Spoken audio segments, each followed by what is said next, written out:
नमस्कार दोस्तों, मेरा नाम है राकेश और आज हम चर्चा करेंगे मुंशी प्रेमचंद द्वारा लिखी कहानी बूढ़ी काकी के बारे में।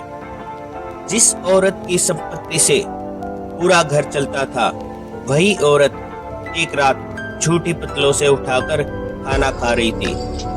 यह कहानी है बूढ़ी काकी की। एक सवाल जो हर घर से जुड़ा है, क्या बुजुर्ग सच में बोझ होते हैं? बूढ़ी काकी एक बहुत ही बुजुर्ग और असहाय महिला थी। वे इतनी बूढ़ी हो चुकी थी कि उनके हाथ पैर, आंखें और इंद्रियां लगभग जवाब दे चुकी थी। अब उनका जीवन केवल खाने के स्वाद और रोने तक सीमित रह गया था। उनके पति और बेटे सभी गुजर चुके थे। अब वे अपने भतीजे पंडित बुद्धिराम के घर रहती थी। बूढ़ी काकी ने अपनी सारी संपत्ति अपने भतीजे बुद्धिराम के नाम कर दी थी। उस संपत्ति से अच्छी खासी आमदनी होती थी।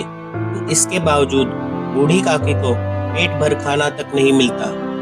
बुद्धिराम बाहर से सज्जन लगते थे, लेकिन पैसों के मामले में उनका दिल बहुत कठोर था। उनकी पत्नी रूपा तेज स्वभाव की थी, हालांकि वह ईश्वर से डरती भी थी। घर के बच्चे बूढ़ी काकी को परेशान करते हैं। कोई चुटकी काटता है, कोई पानी डाल देता है। सबको लगता है कि काकी सिर्फ खाने के लिए रोती है, इसलिए कोई उनकी पीड़ा को गंभीरता से नहीं लेता। घर में केवल लाडली बुद्धिराम की छोटी बेटी बूढ़ी काकी से सच्चा प्रेम करती है। जब बुद्धिराम के बेटे का तिलक समारोह होता है, घर में ढेर सारे पकवान बनते हैं। पूड़ियाँ, कचौड़ियाँ, सब्जी, घी और मसालों की खुशबू चारों तरफ फैल जाती है। यह खुशबू बूढ़ी काकी को बेचैन कर देती है। वे सोचती हैं कि शायद आज मुझे पूड़ियाँ भी मिलेंगी। भूख के कारण बूढ़ी काकी रसोई के पास पहुंच जाती है। इसी समय रूपा उन्हें देख लेती है और गुस्से में सबके सामने उन्हें डांटती है और अपमानित करती है।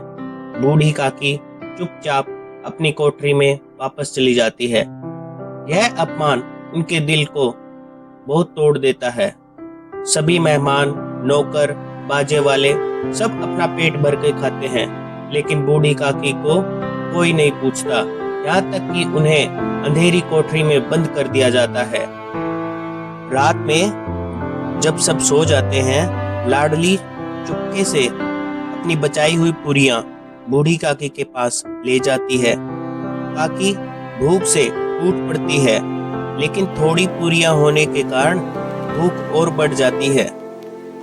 भूख से मजबूर होकर बूढ़ी काकी झूठी पतलों से पूरियां उठाकर खाने लगती है।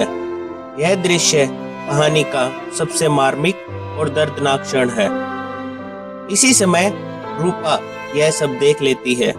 उसे गहरा पश्चाताप होता है। उसे समझ आता है कि उसने कितना बड़ा अन्याय किया है। वह ईश्वर से क्षमा मांगती है और पूरी थाली सजाकर बूढ़ी काकी को भोजन कराने लगती है। बूढ़ी काकी सब कुछ भूलकर बच्चों की तरह खाने लगती है। कहानी हमें सिखाती है कि बुजुर्ग भी सम्मान और प्रेम के हकदार होते हैं। संपत्ति से बड़ा मानवता और करुणा का मूल्य है। कमजोर की उपेक्षा करना समाज की सबसे बड़ी विफलता है।